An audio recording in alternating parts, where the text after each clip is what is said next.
ఎలా ఉన్నారు? బాగున్నారా? నేనైతే మార్నింగ్ లేచిన తర్వాత కాఫీ ఫస్ట్ అలవాటు కాబట్టి కాఫీ అయితే పెట్టేసుకుని ప్రశాంతంగా అయితే తాగేసాను. నెక్స్ట్ ఒక మా అమ్మగారిని అయితే ఈరోజు నేను దూరపు చుట్టాలు మా అమ్మగారు అనమాట. సో అమ్మ ఒకసారి వెళ్ళి కనిపించరమ్మంది. సో ఒక 10 నిమిషాలు అయితే కనిపిద్దామని అయితే స్టార్ట్ అయ్యి వెళ్ళాను.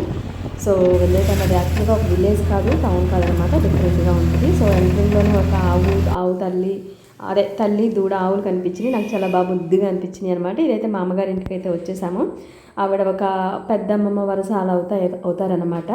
సో ఆవిడకి ఇంటి ఎదురుగానే అమ్మమ్మ వాళ్ళ ఇంటి ఎదురుగా ఖాళీ ప్లేస్ అయితే ఉంటుంది. ఇవి సన్నజాజులా ఉంటాయి, బట్ సన్నజాజులు కాదండి, దీన్ని కొండ జాజో సంథింగ్ ఏదో పేరు అయితే అంటారు. చాలా అందంగా ఉంటాయి, మంచి వాసన కూడా వస్తాయి.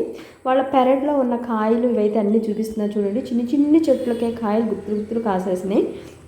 అండ్ వంగ, గోంగూర, జామ తోట, జామకాయ చెట్లు, అసలు ఒకటి ఉంది ఒకటి లేదు అని లేకుండా బెండలు, అరటిలు, సమస్తం మొత్తం అసలు వాళ్ళు ఏం కొనుక్కో అక్కర్లా. నేనైతే అడవిలో ఉంది, ఏమైనా పాము పుట్ట తగులుతాయి అని చెప్పి నేనైతే సీతాఫలాలు కూడా ఉన్నాయి. నేనైతే కాలు అయితే బయట పెట్టి ధైర్యం చేయలేదు, లోపలికి పెట్టి కొంచెం దగ్గరలో అలా తీసేసాను. రాతి విసిరు అనమాట ఇవన్నీ అయితే మీతో షేర్ చేసుకుంటున్నాను. Thank you.